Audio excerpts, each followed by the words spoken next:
The Conservatives are the largest party. They don't have an overall majority at this stage. The Prime Minister called this election because she wanted certainty and stability. This doesn't seem to look like certainty and stability. Welcome to Polling Politics. This episode is sponsored by Smarkets.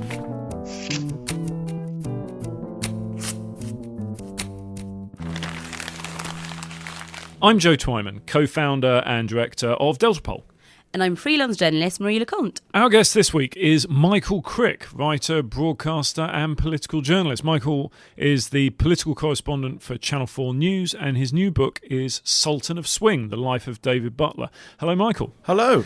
Now, Michael studied PPE at New College, Oxford, before joining ITN as a trainee journalist. He's worked for ITV, the BBC, and as Newsnight's political editor, where essentially, Michael, you're famous for running after people. Would this be a fair characterisation? Well, I suppose I'm quite well known for doing that.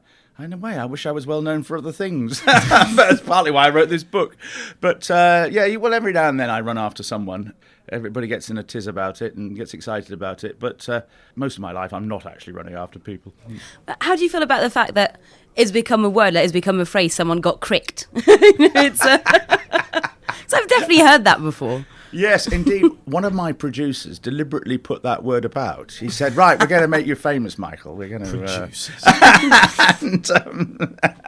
And so it's sort of happened, but I don't think it's in any dictionary yet, nor is it ever likely to be. I do know that. I remember actually a friend worked on the Conservative election campaign in 2017, and there were a few events where there was one person in the press team on Crick Watch. So actually, indeed, I was told about that afterwards, yes. And indeed, on one occasion, we spotted who it was. It was when Theresa May made her famous social care speech, you know, the one where she U-turned in Gresford, just outside Wrexham. And because that was such a big story, we weren't able to use the material whereby we spotted who it was and said, what are you doing here? Why are you following us? What do you want? You know. But the poor young lady, she was, I think she was a bit worried about what they'd say when she got back that we'd found her out.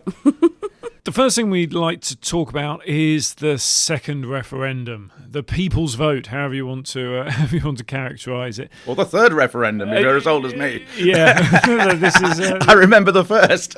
This is true. The polling before this weekend's march was actually relatively stable. You have a little more people opposing than supporting, around about 45% opposing, 39% supporting. Be interesting to see whether that has changed. And 30% of the population think that a second referendum is very unlikely. 5% think it's very likely. Michael, after all that's happened, where do you stand? What do you think will happen? What do I think will happen? I think there's probably about a 20-25% chance there would be a second or third referendum or a people's vote. Well, that's just propaganda. Let's call it what it is. It's a second or third referendum. Let's go for second.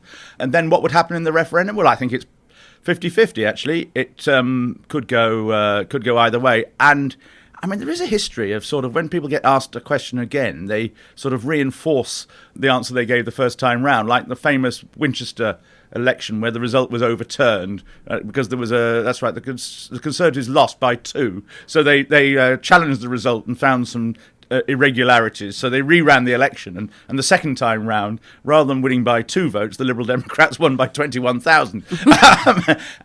So from the Remainers' point of view, that would be a disaster. I mean, that would reinforce Brexit for well, actually, I've given up making forecasts, but for quite a long time. And I think there also is another factor here, is that what effect does this have on respect for democracy and democratic institutions? And if, say, the Remainers were to win, say, 51-49, the Brexiteers would undoubtedly call for a third game or a fourth or fifth. I just think it could get very messy. I completely agree. I think there's a real risk, and also the polling around this is interesting because, of course, it depends on what question you ask, both in terms of the polling and what question would be asked in a second referendum, and there doesn't as yet seem to be an agreed answer to that. About well, I mean, you've got the whole range of options of Brexit that you could ask about. Then you could ask, well, what about no deal? And then you could ask about Remain. So there are at least 5 options that you could ask people, and then it could get exceedingly complicated. But the people campaigning for this say that they're confident they can think of ways around it. It is a possibility, I suppose. And, there is a history of this happening in Europe, that you don't like what people have said the first time round, so you ask them again. Because wasn't it, because I think that was the Justin Greening idea of having 3 options of either like May's deal, no deal or Remain, which presumably would split the Leave vote, and actually Remain would probably win. But I'm not, again, I agree. I think that I can't see a scenario in which that would change anything or make anything better or less messy. On the other hand, can any of us think of how the government, Theresa May or whatever government exists, is going to get out of this mess? I think a general election is even less likely. I suppose. So you think a general election is less likely than a second referendum? Oh, yes. In terms of coming first? I don't see how the House of Commons votes for a second general election. I mean, the Conservatives did that last year, and look what happened. They're terrified that Corbyn, is a great campaigner, and they do all lose their seats. And furthermore, it would be a general election on the existing boundaries rather than the new ones, which may or may not eventually go through. So I think the idea of a general, obviously Labour, are gung-ho about it and think, they pretend to think it's going to happen. But I don't see how it would happen and how you get the votes in the House of Commons for it. Now, in the old days, of course, when you didn't have the Fixed Term Parliaments Act and all sorts of rules, and governments were much more sort of honourable about these things, and if they were defeated, they sort of felt, well, we better go to the country. It might have happened, but not these days. Not since Lord Carrington is always the answer about these things. The language around Theresa May particularly has been, well, shall we say, deteriorating of late, and this weekend, perhaps you could argue, marked a new low. There was discussion about her, quote, entering the killing zone. She was described as a lame cockroach in an irradiated environment. At one point, somebody was quoted, an anonymous source was quoted as saying, "The knife gets heated, stuck in her front and twisted. She'll be dead soon." And these are her own team. I mean, to say it's almost a cliche to say, and her enemies were less kind. In terms of polling, she's actually not doing that badly. No, this is the remarkable thing. It's the one thing she's got going for her. A third of people think she's doing well. Yes, and they prefer her to the other Conservative options. They prefer her to Corbyn. And it's the one thing where she can say, well, at least the people out there seem to respect me for what I'm doing. And at least the people out there seem to hate me less than my own party. And I think actually she is and there is a sense out there. Oh, just get on with this Brexit thing. We don't like, some people don't like Brexit, but they still want the government to get on with it. And I think she, that is behind her in a way. I mean, it's not overwhelming, but for a Prime Minister a year and a half into their term of office, the polls are pretty good in it for her. And actually very disappointing for Jeremy Corbyn and Labour, who spend a lot of time not saying very much about any of this. But also, I think coming back to the language backbench Tory MPs are kind of using against her, what strikes me is that did not work. So Labour moderate MPs did that against Corbyn for ages. And basically what we found is that people, when actually didn't really like Corbyn, but this seems unfair, like he's under attack for things that he might or might not have done, I feel quite bad for him. So as a result, I quite like him. And they're doing exactly the same thing now. And I wonder if there's not a level as well in terms of the public just going, actually, everyone's being absolutely awful to her when she just seems to be doing what, trying her best, and that's it. So I don't think that's actually beyond the idea. I think that it is quite tasteless to talk about your leader in that way, but also I'm not sure that's going to work really or help them. It was a bit like Salzburg, actually. There was a reaction that helped her, and I think that happened yesterday, and everybody got up in the House, and virtually every MP who got out up and asked their question prefaced it with this, first of all, we must condemn the language and all of that. And I couldn't help feeling. I wouldn't be surprised if you were one of them. And indeed, I think some of the people who were saying some of these things were probably quite surprising people, actually. And also, some of the things they said in print looked terrible, but it's the tone in which they said them. If they said them sort of in a jokey, laughing kind of way, it may not have been anything like as bad as it looks in print. People said it was misogynistic. I don't know about that. I mean, people would have said these things about male prime ministers, surely. You've worked in politics since the 1980s and studied it for a lot longer. Can you remember such language being used about a leader? Well, I can't in terms of specifics, no, but I'm sure they did. And maybe maybe journalists were slightly less willing to report it some of the time. I'm not sure that this is a new level, but I think it's actually come to her rescue in a strange way. Speaking of people in need of rescue, Nick Clegg, he, for our younger listeners, used to be a politician, and he was of course former Lib Dem leader and deputy prime minister. In fact, I think he's Sir Nick Clegg. Yes, I don't even remember him getting that. No, well, he got it when Cameron left, and Sir Linton Crosby and Sir Craig Oliver were all knighted, and so Sir Nick Clegg is off to be Facebook's Vice President of Global Affairs and Communications. I think it's amazing that he's just Vice President. Does that mean David Cameron's going to be hired as President? Because that would be David Cameron, brilliant. It seems rather desperate for a job at the moment. Actually, that's quite apart from the dangers of going and working for Facebook, and I think they are quite large.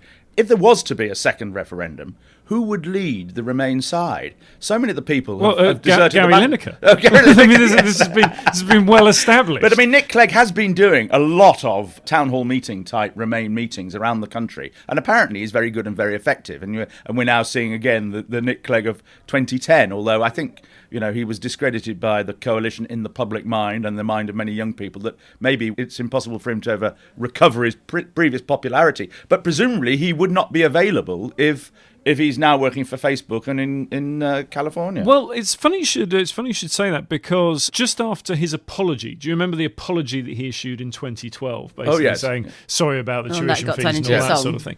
Even in the aftermath of that, more people thought he was likeable than dislikable. Yes, only a quarter thought he was trustworthy, and only 1 in 10 thought he was strong. But he has got something to build on. But you're right. If he's off to Facebook, then one assumes that means he's locked out of that. It's remarkable. Nick Clegg was the most successful Liberal leader since Lloyd George in terms of getting into government, and yet electorally he was the least successful Liberal leader since before Lloyd George. In that he never won a by-election. I think that's right, and he lost nearly all the Lib Dem seats. Jack Blanchard at Politico has helpfully curated a list of all of the former politicos who now work for the big tech companies: Google, Facebook, Amazon, Twitter, Uber, Deliveroo. They've all hired former special advisors, former peers from all sides of the political spectrum. Is this the shape of things to come, do you think? Well, obviously, these people pay very good salaries, so that's one reason why this might happen. And the other thing is that there's a terrible trend in politics these days that people, as soon as they lose an election, admittedly Nick Clegg lost his seat as well, they desert the battlefield. Whereas in the old days, Winston Churchill lost his seat, Ramsay MacDonald lost their seat, they just looked for the next by-election and worked their way back in. Or they lose a general election, they'd work their way back in. Now, they seem to be in Parliament in order to be in government. They're not very interested in being backbenchers. They're not very interested in being in opposition. And as soon as the opportunity arises, then they're off. In Clegg's case, and Blair and Cameron's case, they haven't even gone to the House of Lords. Partly because, of course, you then have to declare your earnings, or at least where you're getting it from. It is a trend, and what it means is that the House of Commons loses a lot of wisdom. Even Nick Clegg has some wisdom, and there are very few sort of real greybeards around the House of Commons compared with what there used to be. And, you just getting an old-timer who'd been Chancellor of the Exchequer 30 years ago to get up and give his opinion on something was worth listening to. And now there's nobody seems interested in doing that, partly because they've got all these attractive jobs outside, and partly because they have to declare in much more detail what they earn and where from.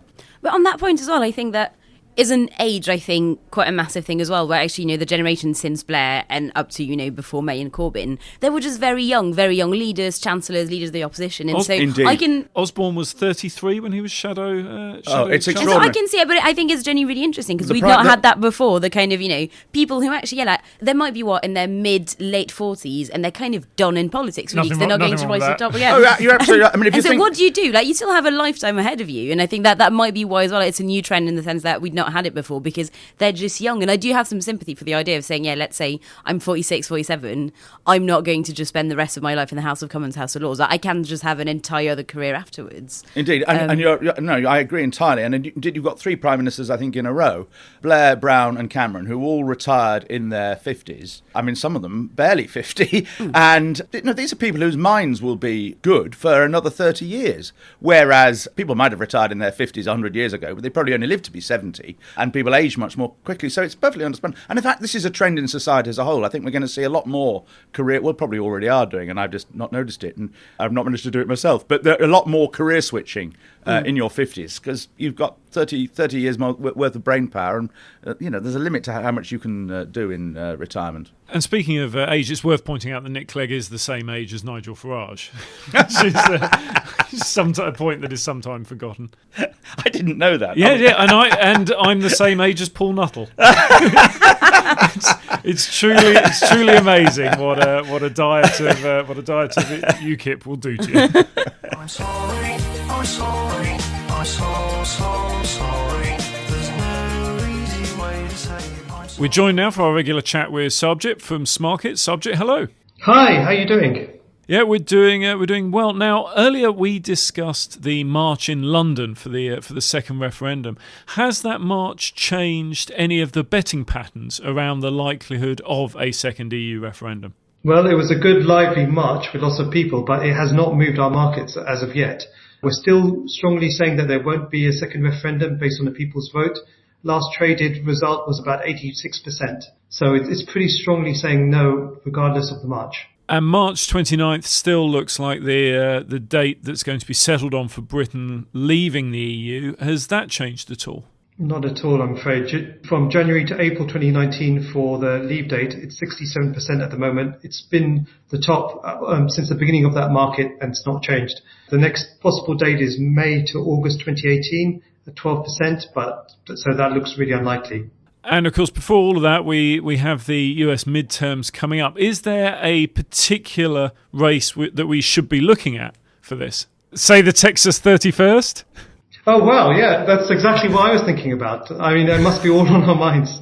We've had a lot of money traded on that particular market, and it's a really interesting race. I mean, obviously, again, Texas is a red state, so it's likely to go Republican, but the recent showings have maybe put that into question. We've got Mary Jennings, MJ Hagar, who is a Air Force pilot who used to pilot helicopters for the Democrats, and she's recently been polling as the favourite against John Carter, who's a district court judge for Williamson County in Texas. He's the incumbent since 2003, and he should, by all rights, win this race. And according to our markets, he should win the race. But recent polling has actually put him in second place to MJ Hagar. Fantastic. And so there's still all to play for in that contest. Yeah, I mean, we've got a really tight race with 10% undecided at the moment. MJ is on 46% versus Carter at 44%. So it could actually swing either way on that. And our markets is strongly saying that the incumbent will win, but actually it could go the other way. And what about further afield? Is there anything really on the edges that we should be looking out for? In Australia, for instance, he said, randomly speculating. Well, that is incredible. I can't believe the chance of you asking me that. Wentworth by-election is the one we've all been watching. Now, and just to clarify, Wentworth was very popular during the 1980s as the location for seminal Australian drama Prisoner Cell Block H. Well, I imagine I'm the only person who remembers this, but I have no idea what you're on about. It's nothing to do with that, is it?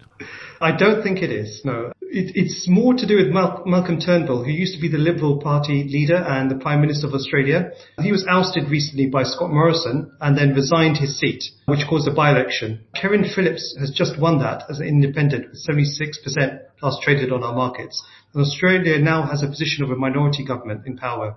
Scott Morrison's an interesting guy. He had a really great quote in Australia. If you don't mind, I'll just read it to you. He said, "If you have a go in this country, you will get a go. There is a fair go for those who have a go. That is what fairness in Australia means. We have come to have a go, and we will get a fair go." And that really kind of summarises neatly the Australian political scene, because they've had 4 prime ministers in the last 5 years. I was going to say, so presumably it's only a matter of time before another Prime Minister takes part, possibly by the end of the week. Well, exactly. I mean, Scott Morrison may not be the leader of the Liberal Party for much longer. And we've got a market on the next Liberal leader, the person who will be the next Liberal leader at the time of the next general election. At the moment, our market is still saying Scott Morrison's going to be there, but actually this could change quite considerably. Fantastic. Well, thank you, Sarabjit. We will catch up with you again next week. Thanks very much. And she said, do you come from a land down under? Where women go and men wonder. Can't you hear the thunder? You better run, you better take cover. Another story away from Westminster that's attracted a lot of attention is the murder of Jamal Khashoggi in the Turkish embassy.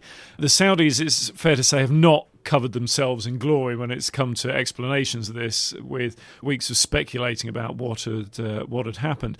Now, even before the, if you like, reform agenda of Mohammed bin Salman, the Crown Prince of Saudi Arabia, 39% of Britons regarded Saudi Arabia as an enemy, only 37% regarded them as an ally, and the most recent situation, I doubt, has done anything to improve that. CNN legal analyst Renato Mariotti described it best, I think, when he said, no honest person with common sense believes that a 59-year-old journalist entered an embassy, picked a fight with many young men who were armed with a bone saw, and was so violent that they had no choice but to hack him into small pieces. Do we think the relationship between Britain and Saudi Arabia will change as a result of this, or do you think it'll just be a lot of noise but nothing ultimately? The general pattern seems to be, I mean, it's the same with Russia, isn't it? We come out with lots of words, we come out with some mildish sanctions of one kind or another, and 2 or 3 years later, things are pretty much back to normal. The trouble is Saudi Arabia is so important to us strategically and in terms of intelligence and jobs. So I can't see this government behaving in any differently from the way it's treated the Russians over the years. But also, I feel like on a smaller point, like I was quite interested in how long it took Liam Fox to actually say he was not going to Davos in the desert. Like, it took Tom Tugendhat and quite a lot of like other senior MPs going, this would be a terrible idea, like, come on. And like several days, I think, of that before eventually Liam Fox, the Department for International Trade said, okay, yeah, fine. He is not going. It took that bit too long, which I think might be indicative of things to come. But it's often remarkable to me how Saudi Arabia is treated differently in terms of the context of these things. I mean, when people talk about Mohammed bin Salman's reforms, they point to the fact that, women are now allowed to drive, as if that's a thing. Although I have to say, having worked in that region, I would ban Saudi women from driving, but I would extend it to ban Saudi men as well. I don't think any Saudis should be allowed to drive. They are. Yeah, it's quite an incredible country for driving. Morocco is the same. Like, there is literally like a saying, I think, not just in my family, Morocco in general, saying, Moroccan people don't drive, they just avoid other cars. In Egypt, I was in a taxi where someone talked about the guidelines that the traffic lights provided, which I thought was interesting. Michael, we are delighted to have you in this week to talk about your new book. Now, you've previously written books on, among others, Arthur Scargill, Alex Ferguson, Michael Heseltine, and most famously, Jeffrey Archer. So when I heard that you were writing a book about the life of David Butler, I immediately thought, oh my God, what's he done wrong? For those that don't know, David Butler is really the godfather of political science in this country. So tell us, who is Sir David Butler? Well, Sir David Butler is the man who really made elections in this country numerate. He's the father of what we call psephology, the study of elections. And it all flows from his work in 1945, when he was still only a student at Oxford. And he was always, as a boy, he was always interested in politics and current affairs, and he always loved playing with figures and cricket stats. He could change a batsman or a bowler's average while the game was going on, ball by ball. He was at New College during the war, and then he went off to fight. And then when he came back in the summer of 45, Wisden that year was a bit thin because there wasn't much county cricket. And so he bought the Times Guide to the House of Commons for the election that had just occurred in July 45, and all the results he noticed were just raw figures. So it'd be Twyman 14,605, Crick 11,501, and no percentages. And he thought, well, I wonder what the percentages are. So he went through with his slide rule, which I probably haven't come across a slide rule, but it's a little device with for working before they had I've seen it in museums. and worked out all the percentages for all the candidates in 1945. And then he did the same for the three previous elections in 1935, 31 and 29. And then noticed that if the Labour vote went up by 6%, say, in Exeter, it tended to go up by 6% in other places. And so he developed this idea of swing and uniform swing. And having put the election results into percentages, which, believe it or not, nobody had ever done before in Britain or America. This sounds so strange when you say it. I mean, it's like another world. It just seems I'm quite cross. obvious. I could have come up with that. Yes. Seems so obvious.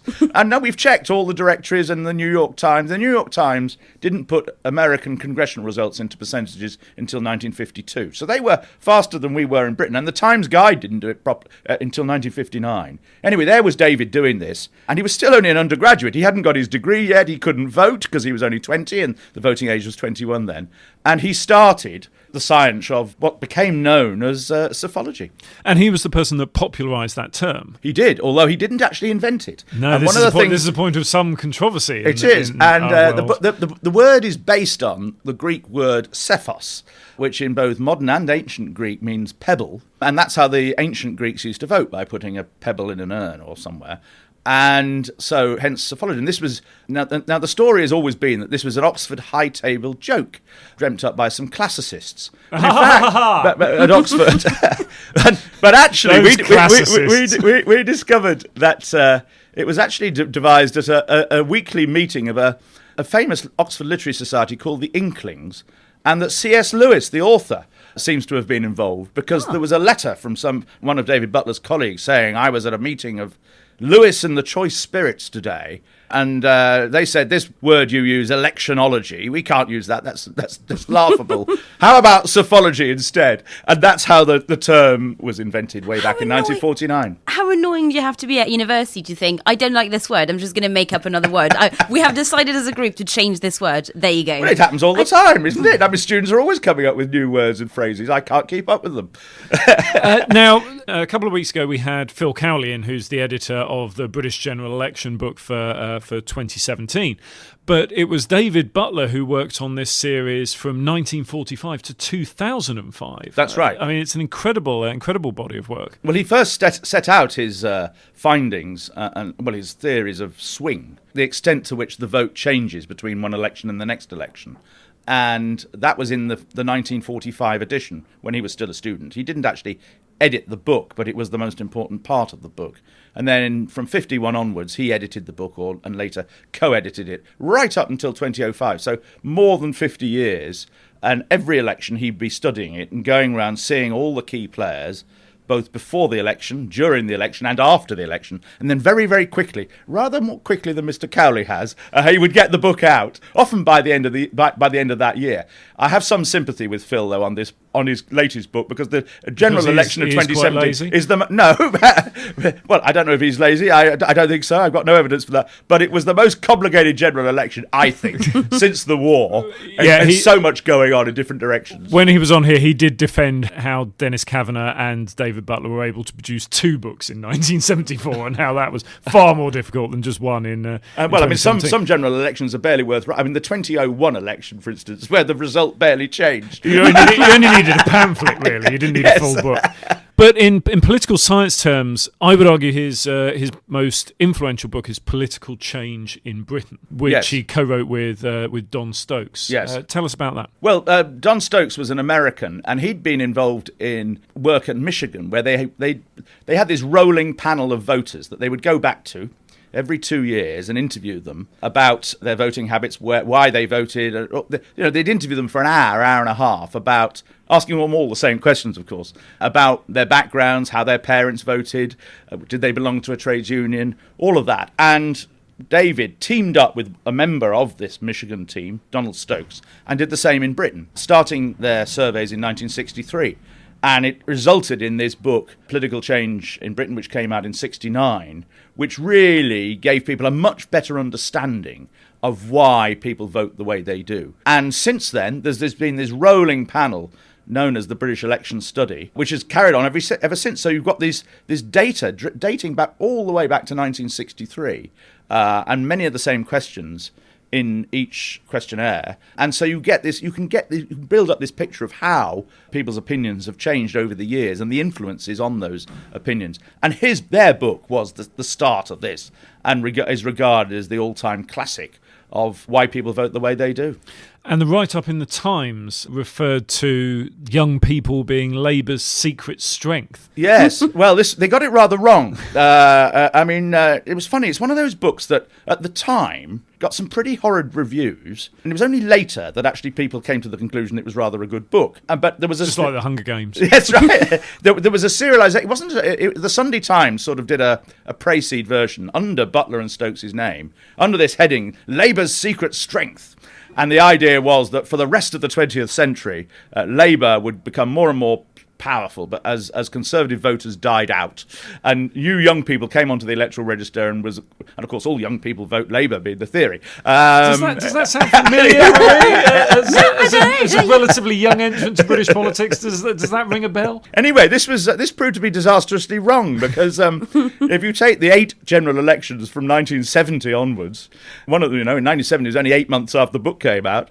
Well, the Conservatives won the popular vote in 7 of them, so you can't always assume that trends will carry on the way they have been doing. And these people who say, well, it won't be long before we have a Brexit majority and all the Brexiters die out, or it won't be long before we have a permanent Labour majority, they've got to remember that actually people change their views, events occur, new ideas. The advent of Thatcherism is obviously a key reason why the Butler and Stokes thesis didn't really work out, and other things too. For nearly 70 years, David Butler has been what's been described as a bridge between the world of academia and the real world. You talked about the fact that he was involved with the invention of the swingometer, popularised the use of the term psephology, but he also had a huge impact on televised elections and how that worked. Way back in 1950, when the BBC did its first election night results programme, he was recruited as the pundit in the studio, the boffin, the election expert, because the man they asked from Oxford didn't feel confident of doing it on his own. He didn't really understand statistics, whereas David did. And he used this device as swing very successfully on television to get not that there were many viewers in 1950, as hardly anybody had any television sets, but during the 50s, of course, that shot up rapidly. And he did all the election night programmes for the next 30 years. And he was a bit like John Curtis is now, although actually more famous than John Curtis, because that was the only programme there was until 1959. But more important than that, it's an extraordinary fact that until 1958, broadcasters, radio and television, and of course it was the BBC solely till 55, and then the advent of ITV, broadcasters had this rule that they would, a self-imposed rule agreed with the politicians, that they would not cover election campaigns. I mean, this is just impossible to believe. It seems completely unbelievable nowadays. But it's true. Should we cover this? No, we're not. We'll just show a picture of a potter's wheel instead. People will like that. So they'd report that the Prime Minister had gone to the palace to seek an election from the King or Queen. And then the next thing they would report, it would be the result 6 weeks later. And in 1950, Winston Churchill made a major speech. It was the speech, actually, where the phrase, a summit meeting. And he said, when I return to government, I'm going to call a meeting with Stalin and Truman, as it then was, a meeting at the summit. That's right. So the phrase summit meeting comes from that speech. So it was a major speech, this, reported all over the world, Radio Moscow in America and everywhere. Only it wasn't reported by the BBC in Britain because it was regarded as an election stunt. Which, to a degree, of course, it was an election stunt. Imagine a stunt for an election covered on TV. I actually, I'm sorry, I'm going to say I really love that as someone who had to cover elections as well. I'd love for the media to occasionally go, nah. You're doing that speech, we don't want to. No, just taking the day off. But anyway, David thought this was ridiculous, absurd, because he'd spent a lot of time observing elections in America. And he campaigned, partly through his books, for these rules to be relaxed. And in 1958... he convened a conference at Nuffield in Oxford, Nuffield College, and he managed to get there Rab Butler, the Deputy Prime Minister, who happened to be his second cousin, and also was effectively Prime Minister at the time because Macmillan was away, Hugh Gaitskell, the leader of the Labour Party, Tony Benn, who was his best friend from university, Joe Grimond, the leader of the Liberal Party, and the Directors General of the BBC and ITV. And they all spent a couple of days at Nuffield having nice meals and drinks and so on. And they agreed that this rule, among other things, they agreed this rule was absurd. And in Rab Butler's words, let's have some buccaneering. And so they relaxed the rule, and 3 weeks later, we had the first election covered on television, the Rochdale by-election in 1958. And after that, election coverage has been actually pretty much like it is today. Well, that's what I was going to say. We now have the benefit of being able to look back on these old elections. The BBC has excited every Politico in the country by repeating them on bank holidays in real time. And what always surprises me is how the coverage is pretty much similar. I mean, yes, the graphics are updated and things like that, but the coverage is pretty much the same. The one thing that always strikes me, though, is that during those early election broadcasts, there was just a huge amount of smoking. Yes. This was done seemingly by everyone all the time during election. Oh, yes. During There election were night. people that will smoke. And the other thing is there was an amazing amount of sexist, what we would regard as appallingly sexist comments on Richard Dimbleby, the Dimbleby Senior, the father of Jonathan and David, would, make some remark about, yes, we've got the pretty production assistants over there. Yes, that's a lovely dress that Samantha's wearing and how pretty she looks and all of this. But it was just common currency in television and indeed in society in those days. You talked about the fact that David Butler was best friends with Tony Benn. He was second cousins of Rab Butler. I mean, more than perhaps anyone else, he's been so involved in the whole political establishment for so long. I mean, I would say perhaps only the Queen rivals that. And yet Shirley Williams, actually. It hadn't occurred to me, because I made this point in the book, and then Shirley Williams came to a launch event we had at Nuffield last Friday.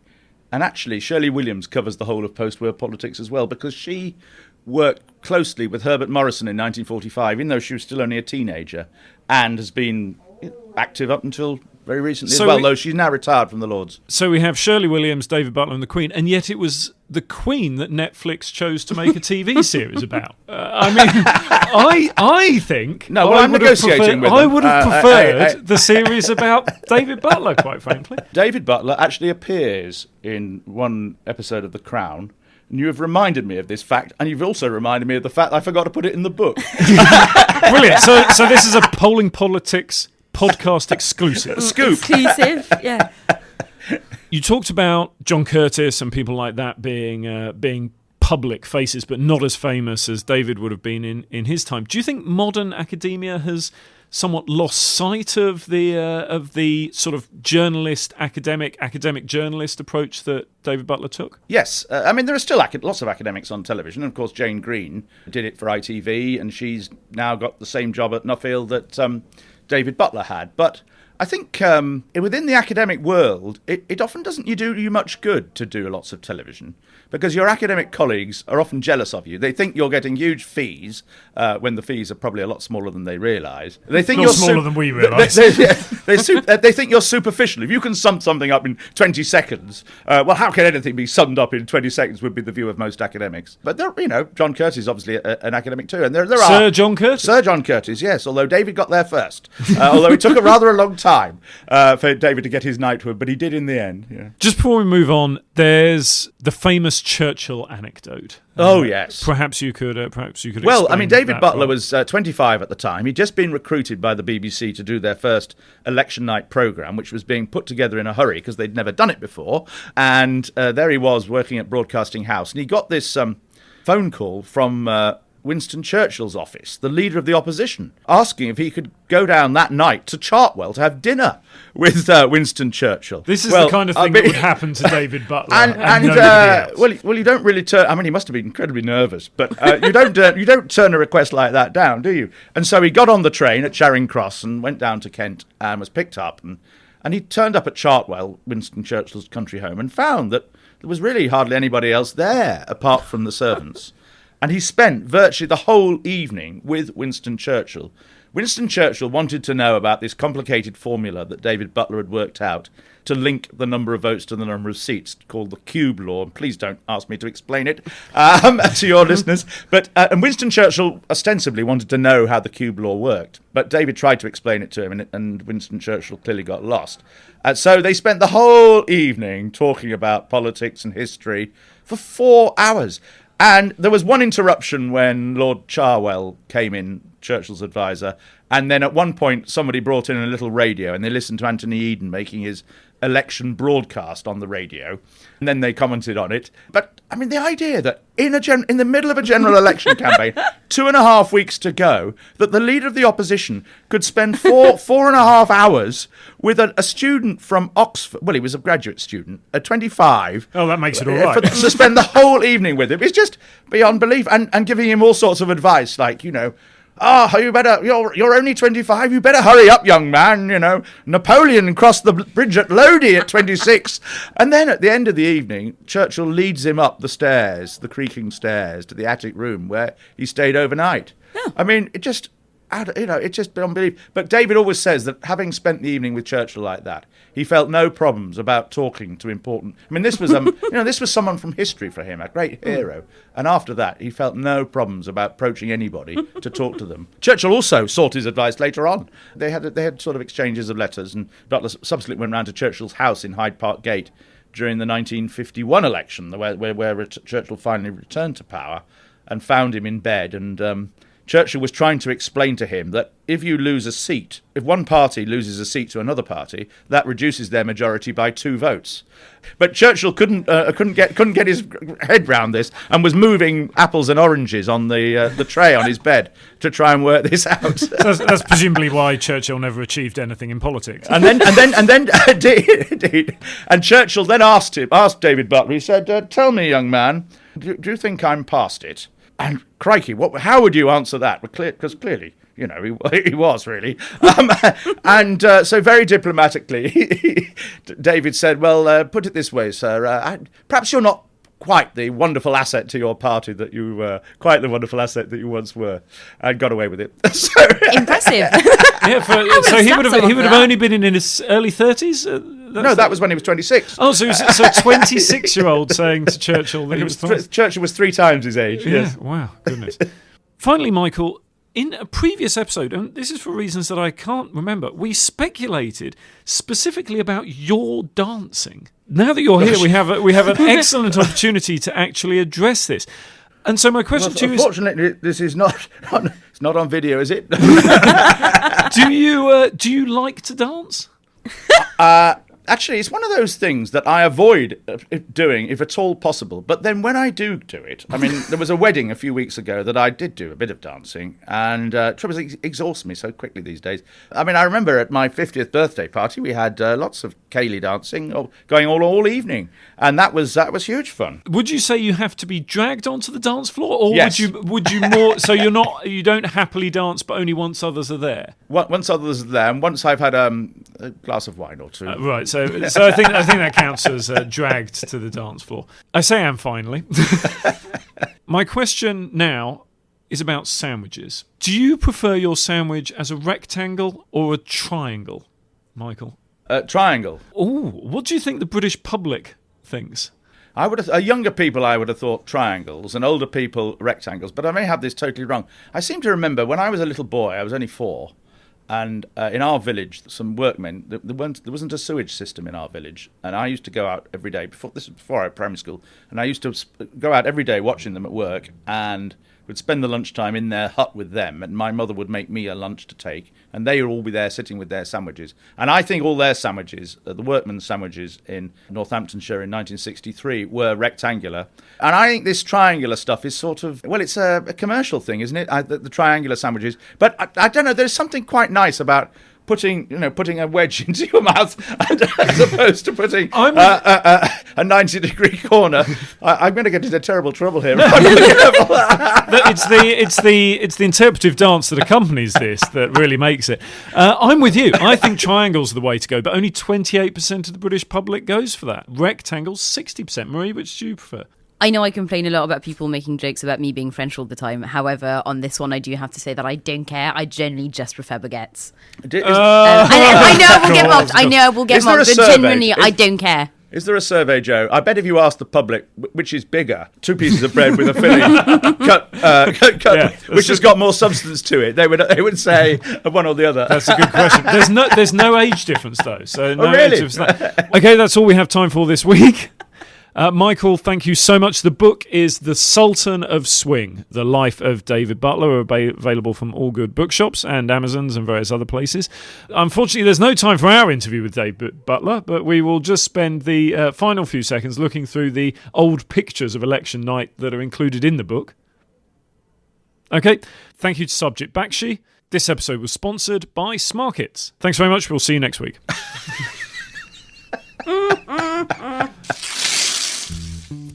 Please remember to like, subscribe, review, all these different things that help people hear about us, and do tell all of your friends and many of the people that you don't know, even if you haven't enjoyed the podcast. This is a Poddo podcast produced by Nick Hilton, and our theme tune is by Joe Button. For more details, go to podopods.com, and for sales and advertising, email nick@podopods.com. And yes, that's spelled PODOTPODS.com.